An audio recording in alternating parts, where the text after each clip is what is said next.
बच्चा पार्टी कैसे हैं? तो यहाँ पे बच्चा पार्टी हम लोग यहाँ पे आ गए हैं, वीडियो के पार्ट 2 पे आ गए और हमने यहाँ पे वीडियो के पार्ट 1 में चैप्टर करा था यूनिट और मेजरमेंट, जो कि क्लास 11th के लिए है और उन बच्चों के लिए भी बहुत इंपॉर्टेंट है यहाँ पे कि जो बच्चे जेई या फिर नीट के लिए प्रिपरेशन करते हैं अपने आगे के लिए।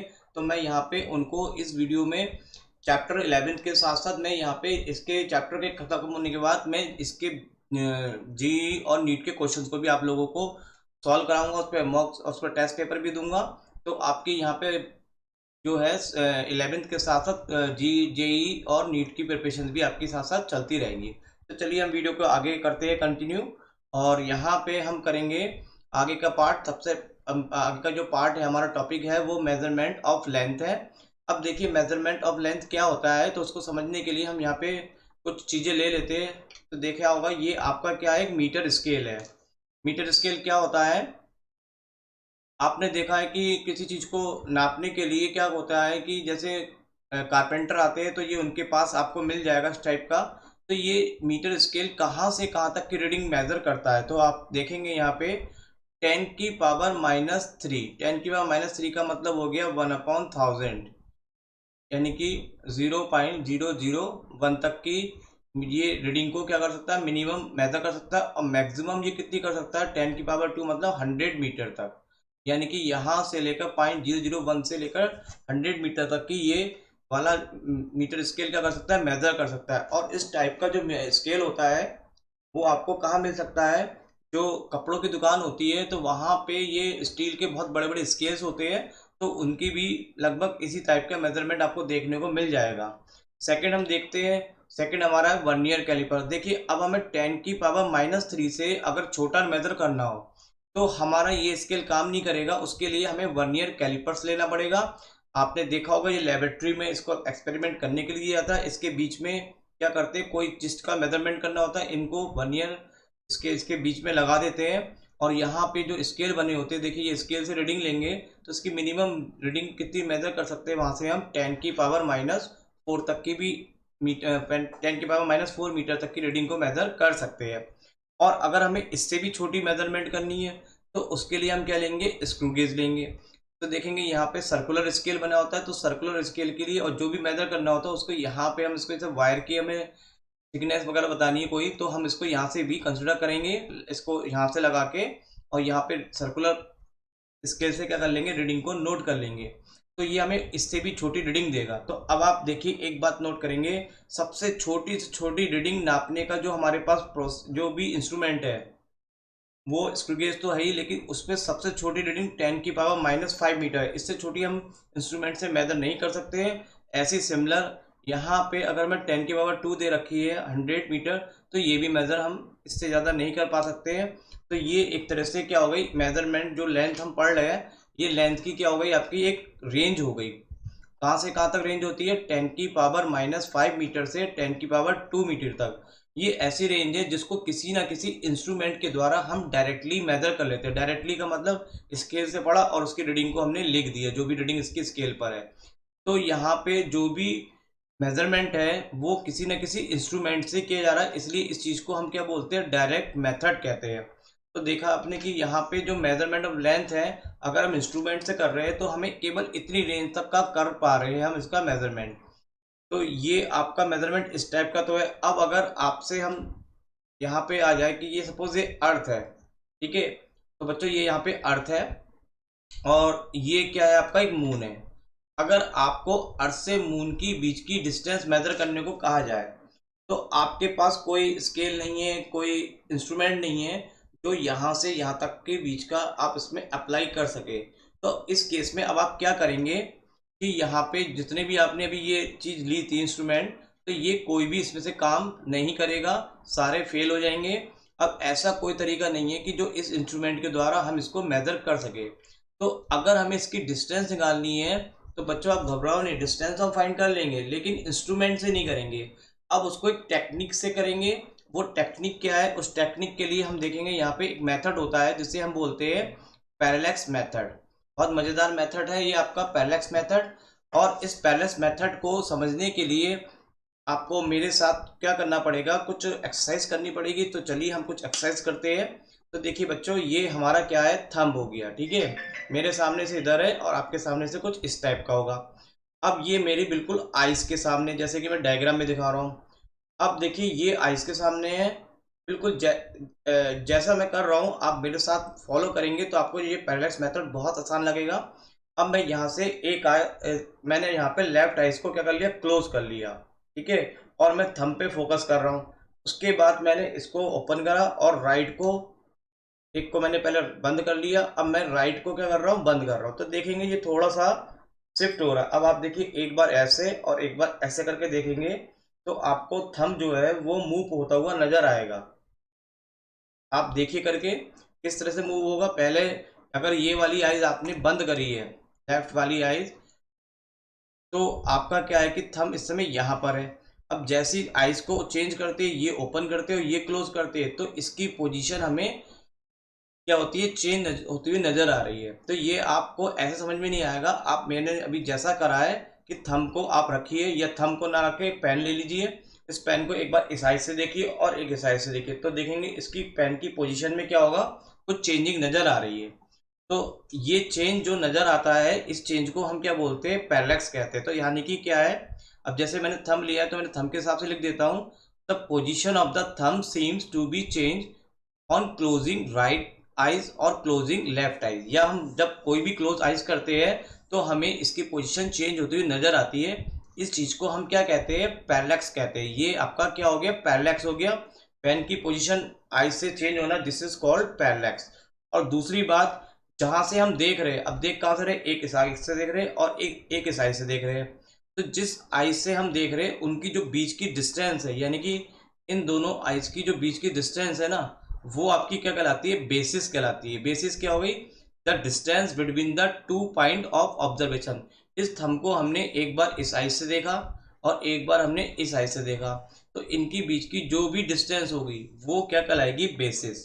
तो इस वाले एग्जाम्पल में बेसिस हमारा हो गया डिस्टेंस बिटवीन द आइज। तो दो बातें हमने यहाँ पे समझी। एक पैरेलैक्स होता है, पैरेलैक्स का मतलब हो गया पोजीशन चेंज होती है जब हम आइज को लेफ्ट आइज से देखें या राइट आइज से देखें एक एक बार, तो पोजीशन चेंज होती नजर आती है। और बेसिस क्या कहलाती है, जिस आइज से हम देख रहे हैं, जिस जहां से हम ऑब्जर्वेशन कर रहे हैं उनकी बीच की डिस्टेंस। तो यहाँ पे आइज की, अभी ये आपको अगर क्लियर नहीं होता है तो मैं अभी इसको और अच्छे से समझाने वाला हूँ। तो चलिए फुल स्क्रीन पे आ जाते हैं। यहाँ पे मैंने क्या करा है, एक मून है देखिए, और यहाँ पे ये क्या, अर्थ है। अब हम क्या कर रहे हैं, मून, अर्थ से मून को वॉच कर रहे हैं। तो वॉच दो पॉइंट से कर रहे हैं, ए से और बी से। तो ए बी जो है अर्थ का क्या है, डायमीटर है। तो आप जब देखेंगे तो यहाँ पे कोई ना कोई इसके मतलब इनमें कोई ना कोई एंगल क्या होगा, मून पे सबटेंड होगा। तो जो भी एंगल सबटेंड होगा उसको हम क्या बोलेंगे, पैरेलैक्स एंगल। और जिस पॉइंट से हम ऑब्जर्व कर रहे हैं, दो पॉइंटों के बीच की डिस्टेंस जहां से हम ऑब्जर्व करते हैं, वो अभी हमने पढ़ा, वो क्या कहलाती है, बेसिस कहलाती है। तो मैं थोड़ा सा इसको लैंग्वेज में लिख भी देता हूँ। The measurement of distance D, हमें डी को मेजरमेंट करना है कहाँ से, मून से। और जो ऑब्जर्वेशन पॉइंट है अर्थ से, वहां से हमें डिस्टेंस निकालनी है। तो ये एक पैरेलल मेथड से करेंगे। तो जब हम देखेंगे तो ये डिफरेंट दो पोजीशन हमने ले लिए ए और बी से। और फिर क्या है कि थीटा जो है एंगल है दोनों पोजीशन से कहाँ पे बना हुआ, मून पे। इसी को हम क्या कहते हैं, पैरेलैक्स एंगल। तो ये जो ऑब्जर्वेशन के द्वारा जो एंगल बन रहा है, this is called parallax angle. और इसी को हम क्या बोलते हैं, पैरालैटिक एंगल्स भी कहते हैं। अब एक बात और नोट करेंगे, देखिए ये जो डायमीटर जितना अर्थ का है ना, और जितनी डिस्टेंस यहाँ से यहाँ तक मून की है, तो मून की जो डिस्टेंस है हमने यहाँ से डी मानी है कैपिटल, और बेसिस यानी कि डायमीटर की डिस्टेंस क्या हो गई, बी। तो जो अर्थ है ना, उतना बड़ा नहीं है जितना अर्थ से मून जितनी दूर है। इसका मतलब बी की वैल्यू, स्मॉल बी की वैल्यू जो है बहुत बहुत कम है, किससे, डी से। अब देखिए मैं इसको थोड़ा सा आपको समझाना चाहता हूँ कि जैसे कि अगर मैं बी को छोटा ले लूँ, ये दो पॉइंट ए और बी ले लिया। अब यहाँ से अगर मैं मून को देखूँ तो इसके रेस्पेक्ट में इस वाले केस में देखो एंगल ये बड़ा बन रहा है और ये एंगल क्या हो गया, आपका छोटा हो गया। अगर मैं और भी ये पॉइंट पास ले लूँ तो देखेंगे ये एंगल और भी क्या हो जाएगा, स्मॉल हो गया। तो जैसे जैसे बी की वैल्यू बहुत बहुत स्मॉल होगी ना डी के कंपेयर में, तो थीटा की वैल्यू भी क्या हो जाएगी, बहुत ही स्मॉल हो जाएगी। और जब थीटा स्मॉल होगा तो जो लेंथ ए बी बिल्कुल अभी स्ट्रेट लग रही है, तो ये लगभग हमारी एक आर्क के रूप में वर्क करेगी, तो ये आर्क बना लेगी। इसको हम स्ट्रेट लाइन भी कह सकते हैं और इसी चीज को हम आर्क के रूप में भी कह सकते हैं। तो ये कब है? जब बी की वैल्यू बहुत बहुत स्मॉल है, किससे? डी से। तो ये फॉर्मूला आप लोगों ने पढ़ा होगा, एंगल इक्वल टू होता है arc of length upon radius. तो एंगल हमारा यहाँ पे कितना हो गया? थीटा। और जो आर्क है वो हमारे पास बेसिस का काम कर रही है, तो यानी कि बी। और जो रेडियस है यहाँ पे, ये रेडियस बन जाएगी आपकी, क्योंकि जब ये आर्क बन गई तो ये वाली पॉइंट आपकी क्या कहलाएगी? रेडियस कहलाएगी। और यहाँ पे रेडियस के रूप में कौन है? कैपिटल डी है। तो यहाँ पे हमने इसको शिफ्ट कर दिया, तो एक तरह से ये इसके लिए फॉर्मूला भी हो गया पैरेलैक्स मेथड के लिए। तो यहाँ पे यही पैरेलैक्स मेथड है कि जब किसी भी किसी भी दूर चीज की, प्लेनेट की या फिर स्पेस में किसी भी चीज की डिस्टेंस फाइंड करते हैं, तो कोई इंस्ट्रूमेंट नहीं होता, उसको हम इसी मेथड से फाइंड करते हैं। अभी इसके ब्याह पे हम बहुत सारे थोड़े क्वेश्चंस करते हैं, तो आपको पैरेलैक्स मेथड भी क्लियर हो जाएगा और उस पर बेस्ड जो क्वेश्चंस आते हैं वो भी आपको क्लियर हो जाएंगे। तो सबसे पहले मैं यहाँ पे एनसीईआरटी का एग्जाम्पल 2.1 वाला क्वेश्चन मैंने लिया है, क्योंकि अभी ये है कि आपको एक यहाँ पे बहुत ज़रूरत पड़ेगी डिग्री को रेडियन में कन्वर्ट करने के लिए। तो सबसे पहले मैं यहाँ पे आपको डिग्री से रेडियन या मिनट को या फिर सेकंड को मैं कन्वर्ट करना आपको बता देता हूँ, क्योंकि इसका यूज़ अभी हमें अगले क्वेश्चंस में करेंगे, जिसमें कि अब पैरेलैक्स मेथड को हमने अप्लाई करना है। तो देखिए यहाँ पे क्वेश्चन है आपका एक्सरसाइज 2.1 एनसीईआरटी का है ये आपका। कैलकुलेट द एंगल, एंगल को कैलकुलेट करना है डिग्री में, और एक डैश लगा होता है तो ये मिनट होती है, इसको हम बोल सकते हैं आर्क मिनट भी कह सकते हैं। और जहां दो डैश लगे होते हैं उसका मतलब सेकंड होता है, और ये कहलाती है आर्क ऑफ सेकंड। और देखिए ये आपके फॉर्मूलेज होते हैं, यहाँ पे थोड़ा मिस्टेक है, ये आपको मैं लिख देता हूँ, ये 360 डिग्री है यहाँ पे, बराबर 2 पाई। तो ये 360 degree equal to 2 pi formula होता है। और एक डिग्री में कितने मिनट होते हैं आपके पास? 60 मिनट। और एक मिनट में फिर कितने सेकंड होते हैं? 60 सेकंड। तो चलिए इस क्वेश्चन को हम सॉल्व करने के लिए पूरी स्क्रीन पे ले लेते हैं, क्योंकि स्पेस हमें चाहिए होता है। तो ये क्वेश्चन मैंने यहाँ पे ले लिया है, और ये फिर से यहाँ पे क्या है? 360 डिग्री है ये आपका। तो इसको करने के लिए सबसे पहले आप देखिए फॉर्मूला समझिए। 360 आप समझ रहे 360 डिग्री इज इक्वल टू कितना? 2 पाई। जैसे कि आपको क्वेश्चन में भी गिवन है और हम ये रिलेशन भी जानते हैं। इसको हमने 2 से डिवाइड करेंगे तो 360 का आधा कितना हो जाएगा? 180, और 2 पाई का आधा कितना हो जाएगा? पाई। तो यहाँ पे हम कह सकते हैं 180 डिग्री इक्वल टू कितना हो गया? पाई। अब देखिए हमें एक डिग्री में आंसर निकालना है, तो हमने यहाँ पे एक डिग्री के लिए निकाला। एक डिग्री में हमारा कितना हो जाएगा? यहाँ पे निकालेंगे तो यहाँ पे थोड़ा सा एक डिग्री निकालेंगे तो यहाँ पे पाई की जगह आ जाएगा 1/80। और यहाँ पे फिर हमने नेक्स्ट स्टेप में क्या करा? पाई की वैल्यू लगा दी है। पाई की वैल्यू कितनी होगी? 22/7। तो मैं यहाँ पे इसको कैलकुलेट करके भी दिखा देता हूँ। देखिए 22/7, और ये कितना है? 1/80। ठीक है, 22/7 आपका कहाँ आ गया? नीचे, और अपॉन कितना आ गया? 180। 2 से कैंसिल कर लेते हैं तो ये कितना हो गया? 11, और यहाँ पे कितना हो गया? 90। तो जिन बच्चों को कैलकुलेशन नहीं आती है उनको घबराने की बिल्कुल भी ज़रूरत नहीं है। ये यहाँ पर मैं आपको एक एक चीज़ कराऊंगा, कैलकुलेशन भी कराऊंगा, ताकि बच्चों को प्रॉब्लम्स ना आए। तो देखिए मैंने यहाँ पे कैंसिल करा, 2 से 90 आ गया, और 2 से करा 11, और नीचे मल्टीप्लाई करेंगे 630, तो 630 आ गया। अब क्या करना है हमें? यहाँ पे 630 से हमें 11 को डिवाइड करना है, तो इसको भी हम कर लेते हैं। तो देखिए 630 को हमें डिवाइड करना है 11 से, तो कैसे करेंगे? ये भी स्मॉल है तो पॉइंट लगाया, जीरो बढ़ाया, अभी भी ये इससे स्मॉल है, तो नेक्स्ट जीरो रखा, और यहाँ पे फिर से हमने इसको जीरो कर दिया। अब देखिए यहाँ पे इसमें कितनी टाइम्स जाएगा? यहाँ पे ये जाएगा आपका 1 टाइम्स।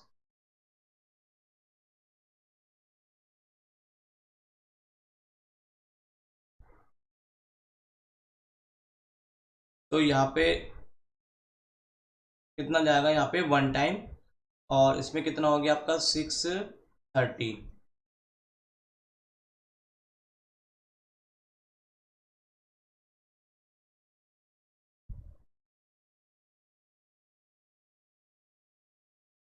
चलिए थोड़ा सा इसको मैं एक बार फिर से करता हूँ। थोड़ा गला ख़राब है इसलिए मैं थोड़ा बीच बीच में बोल नहीं पा रहा था। तो देखिए 22, 7 हमारा कहाँ जाएगा नीचे, और ये कितना आ गया 180। 2 से कैंसिल करेंगे तो यहाँ पे आ जाएगा 11, और 2 से हमने यहाँ पे कैंसिल किया तो ये आ गया 90। अब हम यहाँ पे करते 11 और 7 9 जा कितना होता है 630। अब हम यहाँ पे 630 को डिवाइड करते किससे 11 से। तो 11 से डिवाइड करने के लिए हमने अभी छोटा है तो यहाँ पे डेसिमल लगाया, और यहाँ पे कितना हो गया 0। अभी भी इसमें ये नहीं जाएगा तो यहाँ पे डेसिमल के बाद एक 0 लगाएंगे, और यहाँ पे भी 0। अब इसमें यहाँ पे कितना टाइम्स चला गया 1 टाइम्स, तो 630 कितना बचा जी आपका 0, और इधर आपका कितना आ गया ये 7, और इधर आपका बचेगा यहाँ पे कितना, एक कैरी ले लिया हमने तो 10, 10 में 6 गया कितना बचा 4। तो डेसिमल लगा हुआ है तो 0 हमने में से उतार लिया। अब यहाँ पे देखिए 6 8 जा कितना होता है 6 8 जा 48 हो जाएगा, तो यहाँ पे लगभग 6 7 जा जाएगा। तो 630 की हमने मल्टीप्लाई कर लेते हैं किससे 7 से। 7 3 जा कितना हो गया आपका 21, 2 कैरी 7 6 जा 42, ये 4 4। तो यहाँ पे कितना आ जाएगा 4 4 1 0, और रिमेनिंग बचेगा 0, यहाँ पे 9 7, इधर से 6 में से 4 गया 2, डेसिमल लगा हुआ फिर से हमने 0 उतारा, 6 4 जा कितना हो जाएगा 24। तो ये कितना चला गया आपका 4 टाइम 0, 6 4 3 जा 12, 4 3 जा 12, 1 कैरी, और 6 4 जा 24, ये आ गया आपका 2 5। अब बचा आपका नेक्स्ट यहाँ पे 8, यहाँ पे 8 में से 5 गया 3, और ये बराबर इधर 0, और यहाँ पे 6 5 जा, तो ये लगभग 5। तो देखेंगे आपका जो आंसर है वो कितना आ गया यहाँ पे 0.0745 रेडियन। तो ये हमने इससे कैलकुलेशन करके हमने निकाल लिया है, और ये हमारा आंसर भी आ गया। 1 डिग्री में कितने रेडियन होते हैं, तो ये आप इसको पावर्स को थोड़ा सा सही करके लिखेंगे, क्योंकि यहाँ पे हम डेसिमल के 1 के बाद आंसर देते हैं। तो यहाँ से जब डेसिमल इधर मूव करते हैं तो 2 प्लेस हमने मूव किया, तो राइट में जब मूव करते हैं तो पावर किस में लगा देते हैं -2 में। तो इस तरह से 1 डिग्री में हमारे कितने रेडियन होते हैं 1.745 इंटू 10 की पावर -2। अब हम यहाँ पे निकालेंगे 1 मिनट में। तो देखिए अभी हमने निकाला 1 डिग्री में हमारे पास कितने आ गए, ये वाला पार्ट हमारा अभी निकाला जो वो 1 डिग्री में आ गया है। और 1 डिग्री कितने मिनट के बराबर होती है 60 सेकंड के बराबर होती है। तो क्वेश्चंस में भी दे रखा है और आपको मालूम भी होना चाहिए। अब इसको 1 मिनट में निकालेंगे तो यहाँ पे क्या करेंगे 60 से क्या कर देंगे आप इसको डिवाइड कर देंगे। तो मैं इसको डिवाइड करके यहाँ पे लिख दिया है। अब यहाँ पे इसकी भी आप कैलकुलेशन करेंगे तो यहाँ पे कितना आएगा। तो कैलकुलेशन करने के लिए यहाँ पे एक 0 यहाँ से हटा के पावर के रूप में ले लेते हैं। तो मैं इसको चलिए करता हूँ 1.745। मैं इसको पूरी करके आपको दिखा देता हूँ, कोई बच्चों को प्रॉब्लम नहीं होनी चाहिए, बिकॉज बच्चे बड़े अनमोल होते हैं। तो देखिए यहाँ से हमने 0 हटा लिया और ये 0 जो है 10 की पावर 1 बन जाएगा और ऊपर जाके कितना हो जाएगा 10 की पावर -3। अब बचेगा आपका कितना 1.745 और 10 की पावर -3 और डिवाइड में कितना बचा 6 को हम इससे डिवाइड कर लेते हैं। तो 1.745 को हम 6 से डिवाइड कर लेते हैं। तो 6 2 जा 12, तो यहाँ पे पहले लग जाएगा पॉइंट और यहाँ पे ले लिए 12। 7 में 2 गया कितना था 5, ऊपर से कितना लेता हमने 4। तो यहाँ पे एक तो यहाँ पे हो गया 2 टाइम्स और 6 9 जा कितना होता है 54। अब यहाँ पे कुछ नहीं बचा, उतार हमने 5 नहीं जाएगी, यहाँ पे हमने 0 रख दिया और यहाँ पे भी 0। 6 8 जा, तो ये आपका आंसर आ जाएगा 0.2908 और 10 की पावर -3। और जब डेसिमल को हम इधर लाएंगे एक प्लेस के बाद तो आ जाएगा 2.908 इंटू 10 की पावर -1 प्लेस किया और 3 माइनस किए थे तो -3 -1 कितना हो जाएगा -4। और उसको राउंड ऑफ कर लेंगे तो 2.90। देखिए राउंड ऑफ करने के लिए अगर नंबर 5 से ग्रेटर होता तो यहाँ पे एक इंक्रीज कर देते, तो 2.91 इंटू 10 की पावर -4।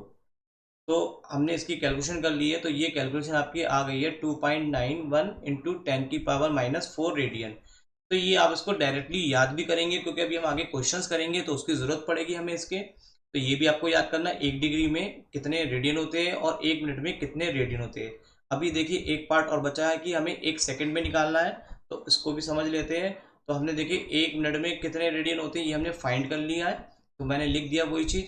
अब 1 मिनट का मतलब हो गया 60 सेकेंड, तो जब 1 सेकेंड में हम इसको निकालेंगे तो फर्दर हम क्या करेंगे 60 से डिवाइड करेंगे, और आई थिंक अब आप डिवाइड करना सीख गए हैं, तो डिवाइड करके ये आपका आंसर आ जाएगा 4.85 इंटू 10⁻⁻6 रेडियन। तो गाइस यहाँ पे ये तीनों जो है ना ये फॉर्मूले भी है।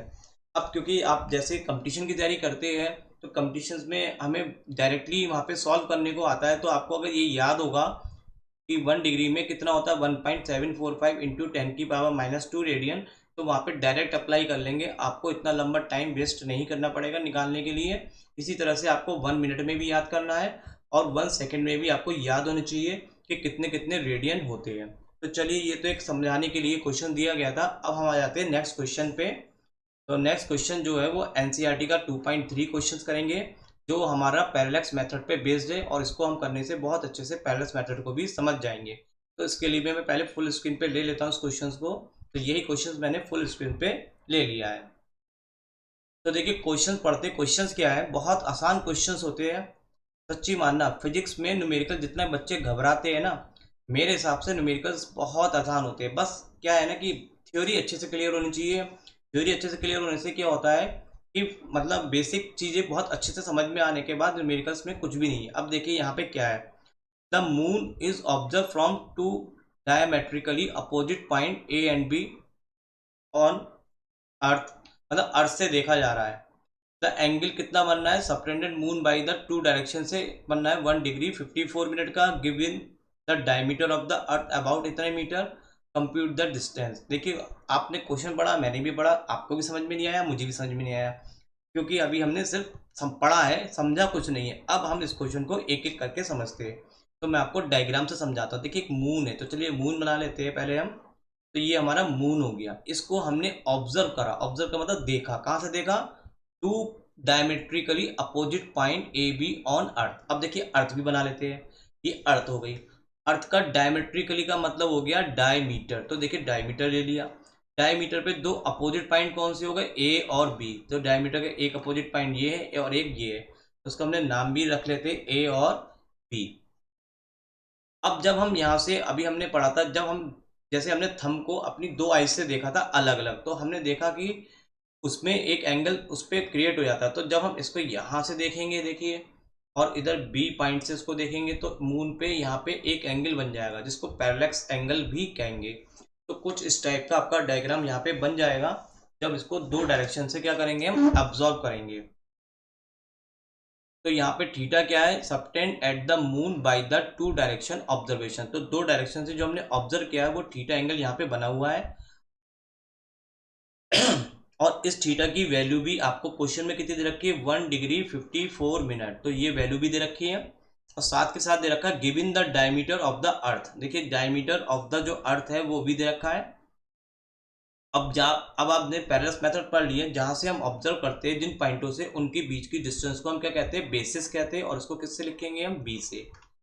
अब कंप्यूट द डिस्टेंस किसकी निकालनी है, बिटवीन मून एंड अर्थ। तो मून और अर्थ के बीच की डिस्टेंस को हम किससे रिप्रेजेंट करते हैं, डी से। तो हमें डी को भी क्या करना है, फाइंड करना है यहाँ पे। तो हम यहाँ पे देखिए हमारे पास एंगल है थीटा 1 डिग्री 54 मिनट। बेसिस कहाँ से हमें आएगा, बेसिस ये डायमीटर काम करेगा, तो बेसिस की वैल्यू हो गई। और हमें निकालना है क्या है, अर्थ और मून की बीच की डिस्टेंस, तो डी हमारा क्वेश्चन मार्क। तो ये इस तरह से हमारे पास क्वेश्चंस है। अब हम यहाँ पे क्वेश्चंस को करने से पहले आप एक बात नोट करेंगे, डिस्टेंस हमारी जैसे कि मीटर है, तो जब एंगल की हम वैल्यू लगाएंगे, जब हम एंगल की वैल्यू लगाएंगे तो वो वैल्यू जो होगी हमारी क्या होगी, रेडियन में निकल के आएगी, रेडियन में होनी चाहिए। तो सबसे पहले हम यहाँ पे क्या करते हैं, एंगल को जो है रेडियन में कन्वर्ट कर लेते हैं। तो देखिए 1 डिग्री में कितने मिनट होते हैं आपके, 1 डिग्री में होते हैं 60 मिनट, और 54 मिनट पहले से ही है। तो ऑल ओवर हमारे पास कितने मिनट हो गए, 114 मिनट हो गए। तो इस तरह से जो एंगल की वैल्यू है हो गई वो हमारी मिनट में कन्वर्ट हो गई। और देखिए अभी हमने फॉर्मूला पढ़ा था, 1 मिनट में हमारे कितने रेडियन होते हैं, 10⁻⁻4 रेडियन होते हैं। तो इसको सॉल्व करने के लिए हम इससे क्या करेंगे, मल्टीप्लाई कर देते हैं। तो अभी गाइस मल्टीप्लाई नहीं करेंगे, क्योंकि कैलकुलेशन को हम एक बार करेंगे तो ज़्यादा टाइम भी सेव होता है और एक्यूरेसी वैल्यू भी आती है। तो अभी इसको कुछ नहीं कर रहे हैं, अभी हम इसको ऐसे ही छोड़ देते हैं। फिलहाल ये हमारा रेडियन में कन्वर्ट हो गया है। अब देखिए रेडियन में क्यों कन्वर्ट करा, क्योंकि डिस्टेंस हमारी फंडामेंटल यूनिट होती है डिस्टेंस की, और एंगल की फंडामेंटल यूनिट होती है आपकी रेडियन। ये आपने फर्स्ट वाली, अभी मैंने जो पार्ट 1 कराया था उसमें ये समझाया था एंगल और डिग्री में क्या डिफरेंस होता है। तो गाइस अगर वीडियो आपने नहीं देखी है तो वहाँ पे जाके इस वीडियो को देख सकते हैं, तो आपको अच्छे से क्लियर हो जाएगा रेडियन और डिग्री। तो जब भी मीटर की बात आती है तो उसके संग हमेशा क्या कंसिडर करते हैं हम, रेडियन। तो अब यहाँ पे हमने फॉर्मूला लगाया, पहला एंगल का फॉर्मूला हमने भी पढ़ा था, थीटा बराबर कितना होता है, बेसिस यानी कि आर्क अपॉन लेंथ, और रेडियस का काम करता है डिस्टेंस। तो ये फॉर्मूला हमने अप्लाई किया, इससे हम क्या निकालेंगे, डी निकाल लेते हैं। तो डी की वैल्यू कितनी होगी, बी अपॉन थीटा, और यहाँ पे हम बी की वैल्यू लगा देते हैं 1.276 इंटू 10⁻7, जो कि हमें गिवन है यहाँ पे। और देखिए थीटा को हमने जैसी वैल्यू निकाली थी बिल्कुल अभी वैसी की वैसी हमने यहाँ पे रख दी है। अब इनको कैलकुलेशन को देखो हम कर लेते हैं। कैलकुलेशन करने के लिए हम क्या करते हैं, सबसे पहले इसमें हम पॉइंट्स को अगर हम हटा ले तो ज़्यादा कैलकुलेशन आसान हो जाती है। देखिए पॉइंट को हटाने के लिए जब हम इसको पॉइंट हटाएंगे तो नीचे एक जीरो बढ़ जाएगा, क्योंकि यहाँ पे 3 प्लेस है तो यहाँ पे भी 3 प्लेस होंगे। और ये जीरो को हम पावर के रूप में कितना लिख सकते हैं, 10⁻1।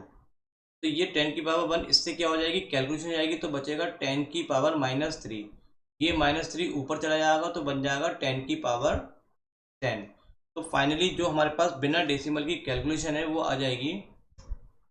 चलिए मैं इसको करके दिखाता हूँ, 1.276 इंटू 10⁻7 और 114 इंटू 2.91 इंटू 10⁻⁻4।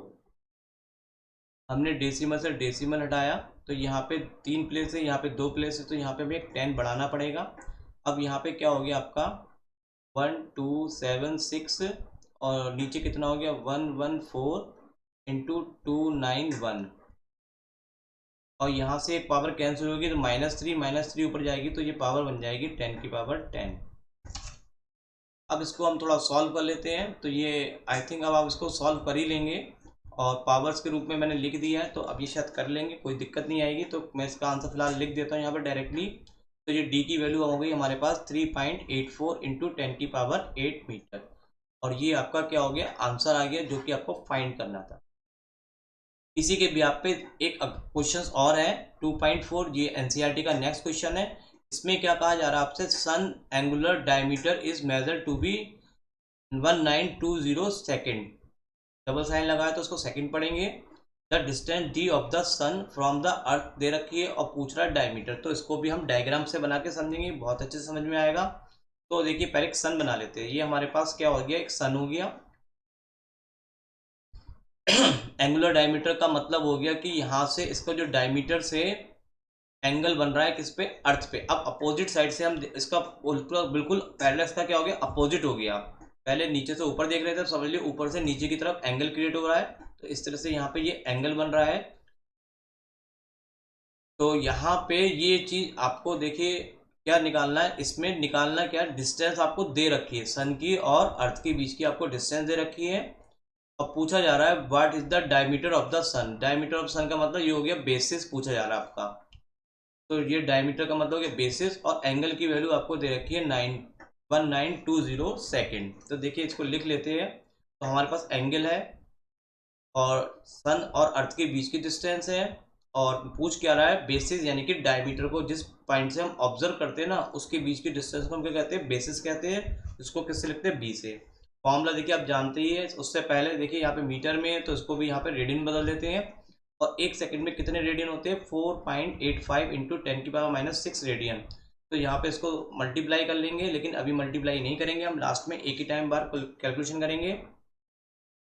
हमने फॉर्मूला लगा लिया, और वही फॉर्मूला थीटा बराबर कितना हो गया, बी अपॉन डी। अब हमें बी निकालना है तो इसकी हम क्या करते हैं, क्रॉस मल्टीप्लाई। तो बी बराबर आ गया थीटा इंटू डी, और यहाँ पे देखिए थीटा की वैल्यू जो थी वो हमने एज इट लिख दी है, ये पूरी थीटा की वैल्यू आ गई। और यहाँ पे डी की वैल्यू आपको गिवन है ये क्वेश्चंस में, तो ये भी लिख दी। ये क्वेश्चन बहुत अब ये है कि यहाँ पे तो सिर्फ मल्टीप्लाई है, तो मल्टीप्लाई में तो कोई प्रॉब्लम आती नहीं है। फिर भी अगर आपको कोई प्रॉब्लम लगती है कि कैलकुलेशन इस टाइप की भी मुझे करनी चाहिए तो मुझे कमेंट्स करिए, मैं ये भी सॉल्व आपको करके दिखा दूंगा। फिलहाल तो मैं अभी आपके लिए यहाँ पे डायरेक्टली आंसर लिख देता हूँ, क्योंकि सॉल्व होने के बाद हमारे पास ये आंसर आ जाएगा। तो ये क्या हो गया आपका बेसिस जो कि आपको फाइंड करना था, और ये ही आपका क्या हो गया आंसर्स हो गया। तो यहाँ तक के लिए हमने जो है ये क्वेश्चंस को अभी यहीं तक रोक लेते हैं। इससे पहले कि मैंने वीडियो के पार्ट 1 में जो करवाए थे टॉपिक्स, वो ये वाले सारे थे। अगर आप लोगों ने नहीं देखा है तो ये उस वीडियो का थंबनेल है, और यहाँ पे मैंने टाइम स्टैम्प भी लिया है जिसमें कि हर एक टाइम के हिसाब से कौन सा टॉपिक क्या है। अगर जिन बच्चों का जो टॉपिक क्लियर होता है वो उसको स्किप करके आगे के पार्ट को देख सकते हैं, और जिन्होंने बिल्कुल भी इसको नहीं समझा है तो वो एक एक स्टेप करके भी इसको देख सकते हैं। बस मैं यही कहूँगा, अगर वीडियो अच्छे लग रहे हैं तो आप इसको लाइक करना मत भूलिए, सब्सक्राइब करिए, और साथ के साथ बेल आइकन को भी प्रेस कर दीजिए, क्योंकि मेरे वीडियो जब भी आएंगे आपके पास नोटिफिकेशन के द्वारा तुरंत पता चल जाएंगे। और आगे के मिलते हैं वीडियो के पार्ट 3 में। तब तक के लिए goodbye and thank you very much.